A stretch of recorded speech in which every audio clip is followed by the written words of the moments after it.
Instructional Videos. I am your host, Dr. Russell Betts, and I'll be guiding you through today's lecture.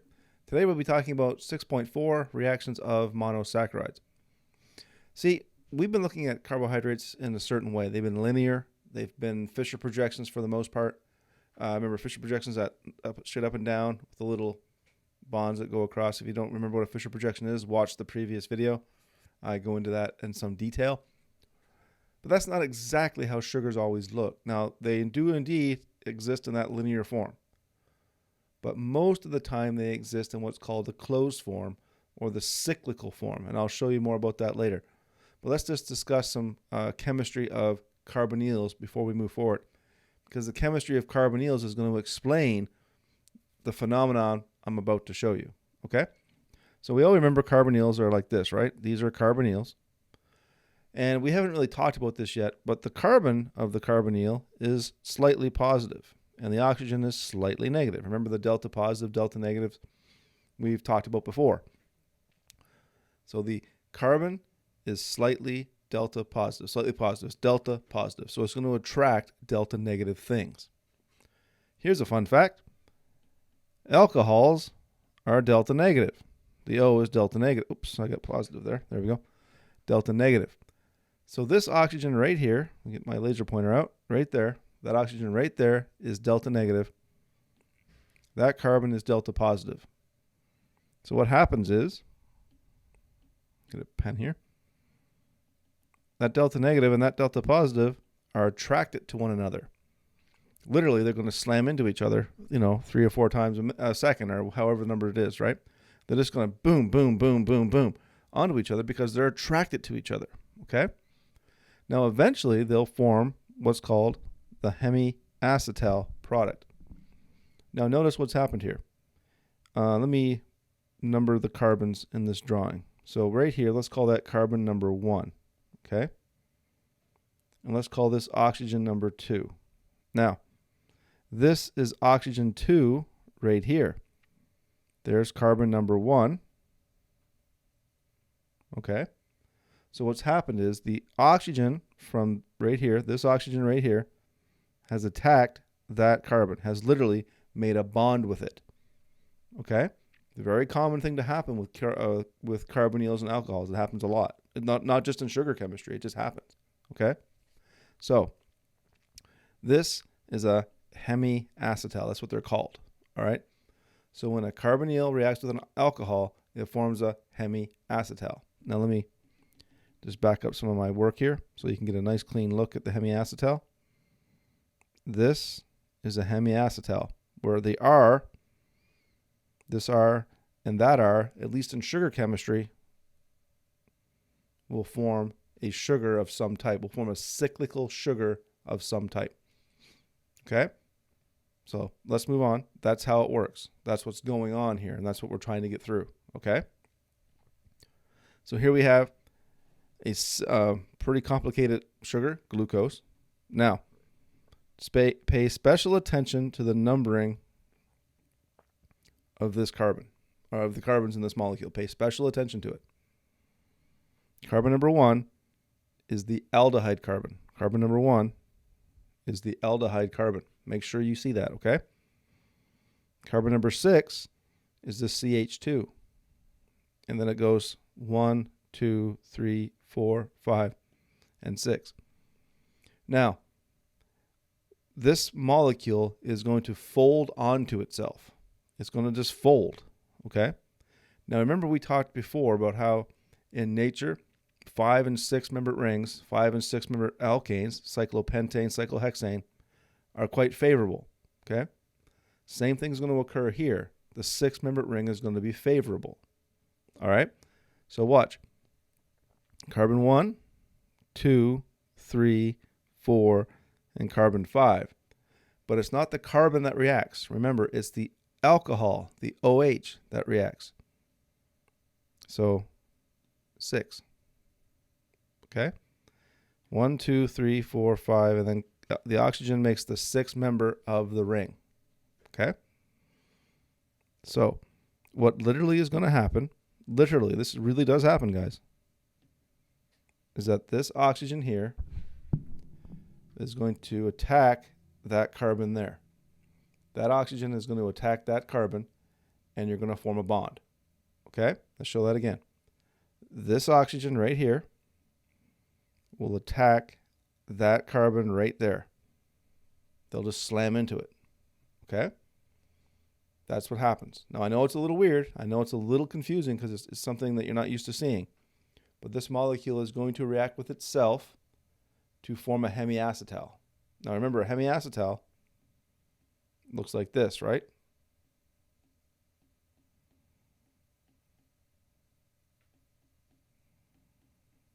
Okay, where the carbon has two oxygens onto it. One of them is an alcohol. There's the alcohol right there. I guess you could call that an ether over here. Now, the oxygen of the alcohol on carbon 5, this one right here, is going to attack the carbonyl at position number 1, that's right there, to form a hemiacetal. Now, when that occurs, you get systems that look like this. Okay? You get systems that look just like that.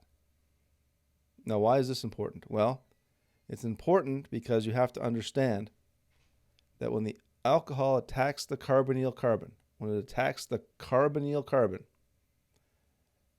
the oxygen can attack from one of two sides. Now, this is a little bit advanced organic stuff here. Remember, the carbonyls are flat. They are planar. What's planar is another word for flat, okay? So imagine, if you will, my hand is the carbonyl carbon. Okay, my hand is the carbonyl carbon. Carbonyl carbon. Okay? This other hand here is the alcohol. Now, the alcohol can approach from the top of my hand, or it can approach from the bottom of my hand.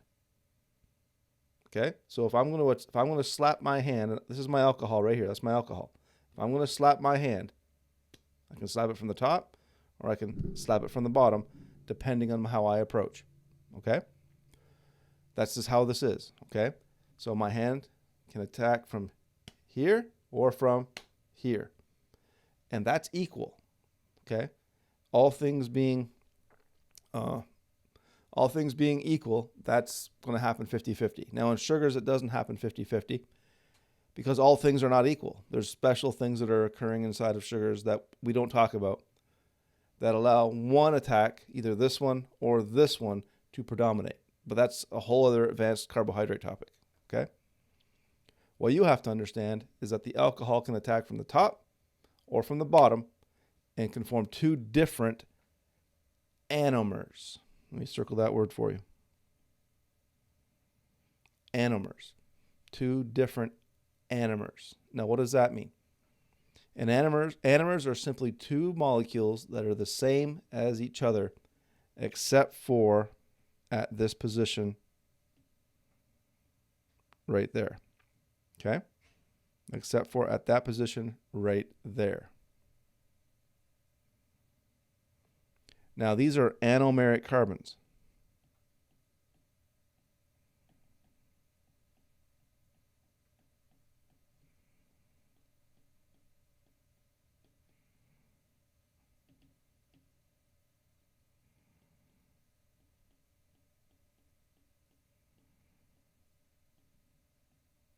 Anomeric carbons. This is where the sugars are different. Glucose exists as two anomers. They're only different at the anomeric carbon. Write that down. Sugars exist in two anomers. Their only difference is at the anomeric carbon. Okay? Let me erase some of this stuff so I can use these drawings. Now, the difference at the anomeric carbon is right here. And there it is there. Okay? What you got to do is find the anomeric carbon. Oops, sorry guys. And finding the anomeric carbon is very simple. Finding the anomeric carbon is very simple. Look for the oxygen in the ring. Look for the oxygen in the ring. Notice it's in the top right-hand corner of the ring. And when I draw them for you guys, that's where it's always going to be. I'm not going to try to trick you by moving the ring around, okay? Look in the top right-hand corner. That's where you'll find the oxygen in the ring. Go 1 carbon to the right. That's always anomeric. Okay? Oxygen in the ring, 1 carbon to the right. That carbon to the right of the oxygen is the anomeric carbon. Now, once you've found the anomeric carbon, look for the O. Look for the oxygen that's attached to it. Look for the oxygen. It's right here. Not this one. That one. The OH. Look for the OH. Sometimes it's an OH, sometimes it's not an OH. Sometimes it's a O attached to another sugar. Just look for the oxygen, but not the one in the ring. Not the one in the ring. Okay? Here, that O, you can tell, the oxygen is pointing in the downward direction. That O is pointing in the downward direction. So the O, the oxygen, on the anomeric carbon, if it's pointing in the downward direction, this is called alpha. Okay? If the O is pointing in the downward direction, this is known as alpha. Now, let's look at this one. Here's the oxygen in the ring. 1 carbon to the right. There it is. There's the anomeric carbon. Find the oxygen on that ring, on that carbon. Here it is right there. It's in the upward direction. So this is known as beta. It's the beta direction. All right? So this sugar here at the bottom, we'll talk about the one at the bottom first. This is beta glucose. Don't worry about the D. It's beta glucose. This is alpha glucose. And it has to do with the position, the direction, the oxygen, the O, on the anomeric carbon is pointing. If it's pointing down, it's alpha. If it's pointing up, it's beta. And that's how you do it. That's how you assign alpha versus beta on a sugar. But you have to remember, this sugar, this linear form, will close to give you this one and this one. You get both. You get both. Okay, so here's a lot of the stuff I just said, just kind of summarized a little bit. 2 structures are possible during ring formation. Absolutely. You get alpha and you get beta, and those bad boys are called anomers. Oh yes, the carbonyl that reacts to form the hemiacetal is referred to as the anomeric carbon. Okay, that's pretty simple. And you get the alpha and you get the beta, and that's it.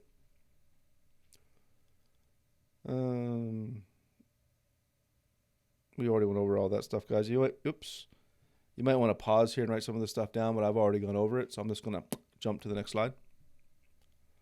All right, here's a structure. We want to work and we want to draw the pyranose, or the cyclic form of this sugar. Now, it's an aldehyde. It's an aldose sugar. And aldose sugars form 6-membered rings. So let's count our 6-membered ring. Carbon number 1, carbon number 2, carbon number 3, carbon number 4, carbon number 5, and oxygen will make 6. Remember, the sugar always have to have an oxygen in the ring, so you count 6 away. Carbon number 1, carbon number 2, carbon number 3, carbon number 4, carbon number 5, and the oxygen would be 6. Okay? So what's going to happen then is this is going to bond up with that. Okay? It's going to bond up with that. So let's just draw it. You're going to get 2 different anomers. And it might take you a second to draw these because you're not used to drawing them. Okay? Now, the CH2OH is always up. It's always going to be, it's called the D formation. Don't worry too much about D, but it's always up. And you always get those lines like that, and you just fill them in. Now, I'm not going to judge you too harshly whether you get these OHs or not in the right place. I'm not even really looking. I'm just putting them in. What I'm really looking for is at the anomeric carbon that you make both alpha and beta. That's what I'm looking for. Make both alpha and beta. And I'm not looking for Rembrandts either. You don't have to be a skilled artist. Just make it look as correct as you can. Okay? Here we go. Now remember, they're only different at the anomeric carbon.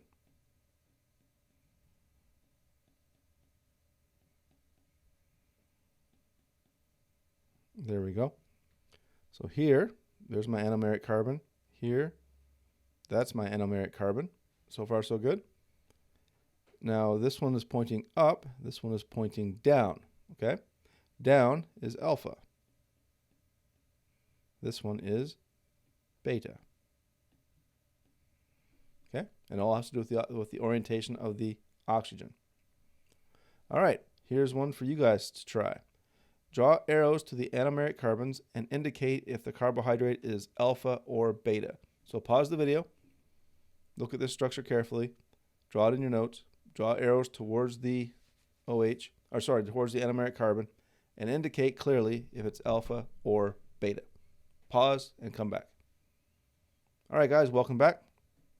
Well, the anomeric carbon, as you already know, is the carbon that is to the right of the oxygen in the ring. So there's the oxygen in the ring for both of them. There's the carbon to the right, so there's the anomeric carbon. And the OH here is up. And the OH being up, that is beta. Here, the OH is down, and that's alpha. Oops.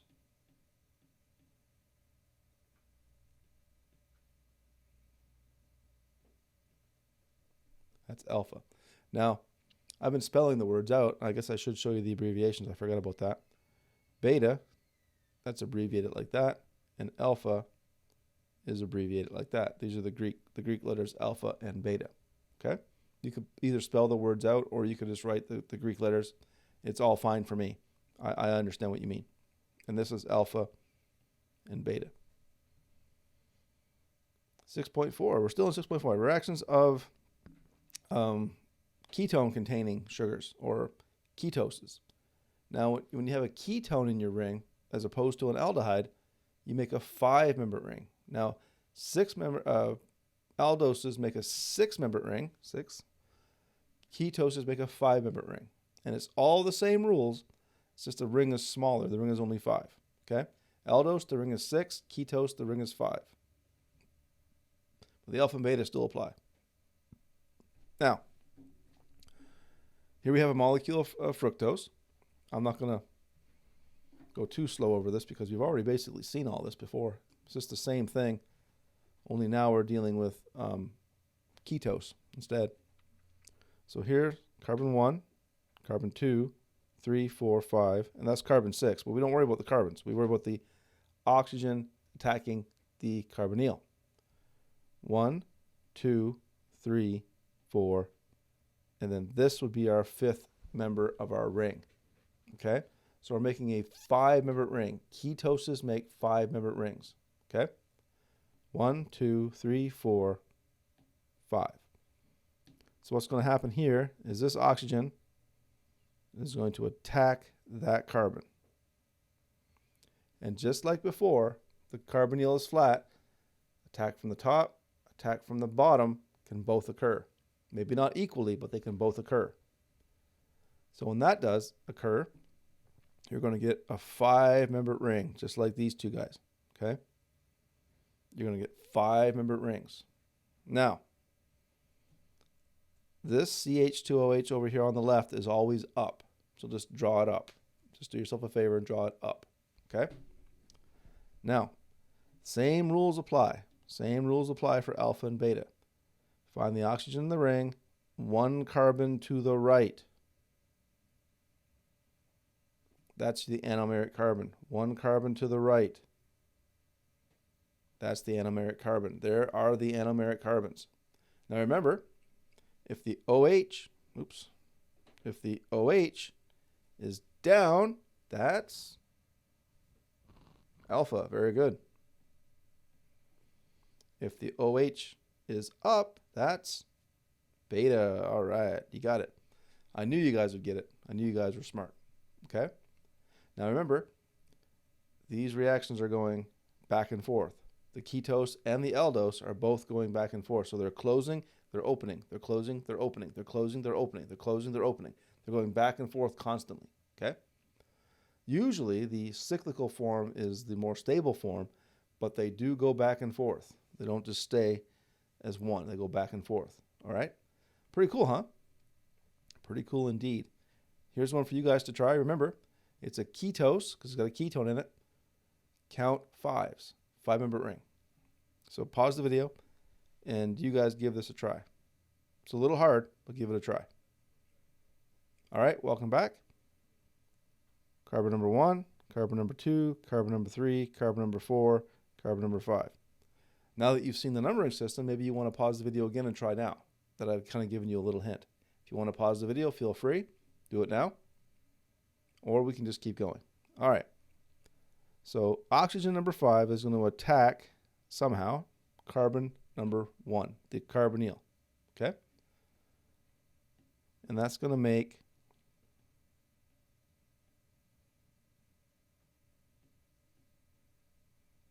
I can do better than that. Something like that. Not the cleanest drawings I've ever done, but not the worst. Oops, sorry guys. Fix that.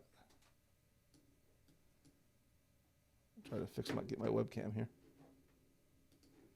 There we go. Maybe pull myself down here again. There we go. Now, same as in the 6-member ring or the pyranose. There we go. CH2OH goes here and an H goes there. And now here, we're going to get the OH either down or the OH going up because this is anomeric, right? These are anomeric.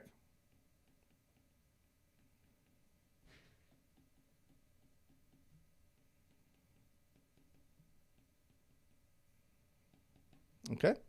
Now, again, I'm not really worried about the up and downs on the other carbons. I'm only really concerned, and I'm getting some strange light going on here in my office, guys.